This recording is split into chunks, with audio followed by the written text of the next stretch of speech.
Fractures. The map is Fracture. It is round 2 game. This is SBMous versus Louos. And here we have Louos in the bottom right corner playing as Zerg, and there we have SBMous playing Protoss in the top left. Yeah, so Fracture, it's not a very big map, this.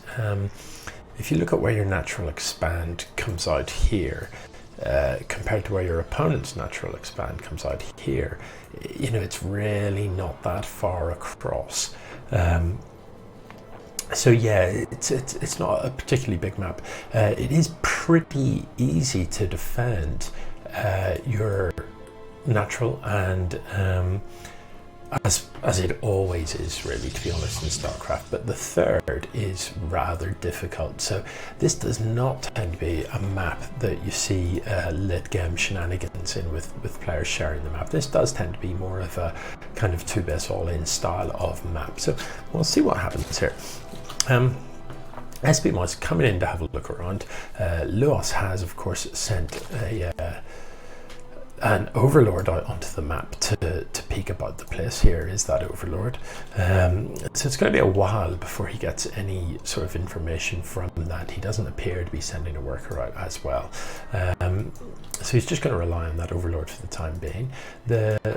With me just saying that there is not a worker coming down, but it looks like maybe this worker is coming down to plant a hatch, actually. That would be a very quick third, but we'll see. Maybe he's just coming down to conscientiously check where that worker went to and make sure that he is not up to no good, which is a very wise thing indeed. So the spawning pool is not very far through. Really only hitting the halfway mark now, and there is a zealot sort of about to pop out with another couple in the queue. So I wonder if SBMous is planning to get a little bit aggressive with these zealots. That is a reasonable number of zealots, and this looks like it might be a complete wall in. You know, if you wall in completely, it is very hard to expand. I'm not 100% sure whether there is a gap there. I don't think there is. So that does look like a solid wall, which would sort of suggest some sort of 1-base all-in.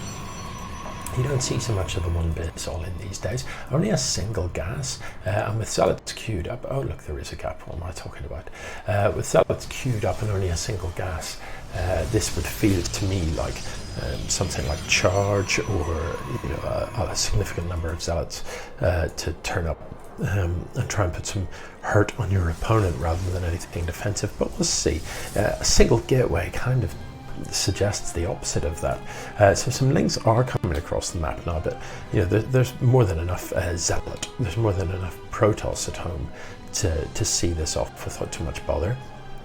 Louos at present does have the sort of supply advantage. If we look, he's got a substantial worker lead, which is interesting because, you know, the Zerg players can crank out workers pretty fast, but Protoss do have, oh no, didn't leave one in the gap, and now these lings get in to have a good old look around.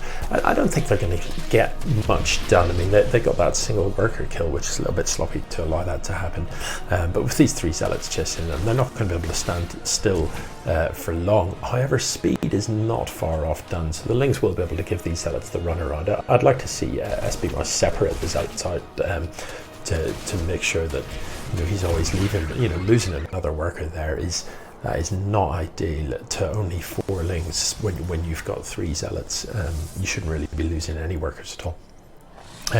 One of the things you can do in that scenario is actually get your workers involved, but not to really attack the links, just to get in their way. Use hold position on your workers to trap the links, so that the zealots have got something to sort of push up against. So an observer being built at present. We will shortly see how much scouting information SBMous can get from that. But I'm a little bit worried for SBMous here, because Louos it has got the 3rd base up, as we can see. And you know, as time goes on, his economy is going to start increasing and increasing further and further away from his Protoss opponent. We can see that already he's got a significantly higher gas income. I believe I saw the Roach Warren in the production tab. I did. So you know, roaches are a possibility. Zealots do not do particularly well against roaches. Immortals, however, do extremely well against roaches. So you know, looking at what SBMous is building, I initially said it smelt a bit like Zealots, and I still feel that he doesn't have the gas income really to support tech. You know, you're going to have a slow time building Stalkers and Immortals with only a single gas. But actually what he does have is a pretty nicely balanced force here. He's got enough Zealots to keep Lings off his sort of squishy Stalkers and things like that.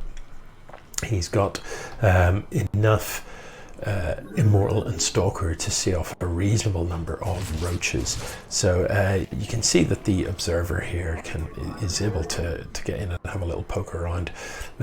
He sees those Ravagers being morphed, and that is a useful thing to know. So you know that you are up against some roaches and Ravagers. And you can just hold down the Immortal button and keep going with that. So very useful scout there indeed. Okay, 2 Stalkers, 1 Immortal, a handful of Zealots. If we look at the army supply, we can see that Louos is substantially ahead in that count. You know, that is quite a lot of roaches. And while Immortals are good, they're not that good. You're going to need more than just the one of them. And at present, just more Zealots being built. With Thought Charge, you know, this could turn ugly, but we'll see. Let's not underestimate this force. If I click on the army supply tab, what I'd actually be interested in is up here, just looking at how that compares mineral wise. It's a substantial substantial advantage, sorry, for the Zerg player. So let's see what happens when these roaches turn up. I'd be a little bit worried for our Protoss player here. Let's see whether or not he can hold this lot. That is a lot of Ravagers, an awful lot of Ravagers. No upgrades on these. So let's see what happens. You know, a little bit of micro here wouldn't go astray. A few more corrosive bows I would like to see. The Immortal gets dealt with very, very quickly, and there isn't anything else that the Protoss has got really to deal with this. The 2 Stalkers come out just in time really to help, but they're not going to last long.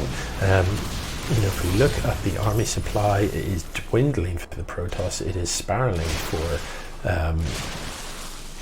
our Zerg player. So Louos did a pretty good job of basically crushing this by the looks of things.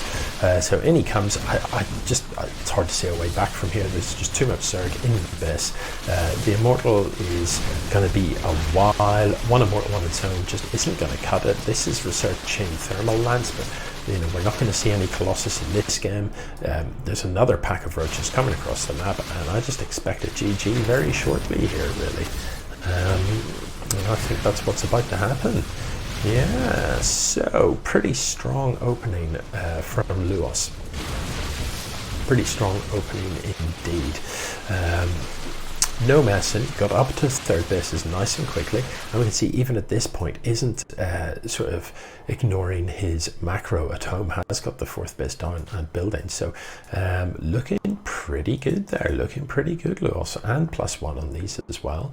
Yeah, that was pretty one-sided really.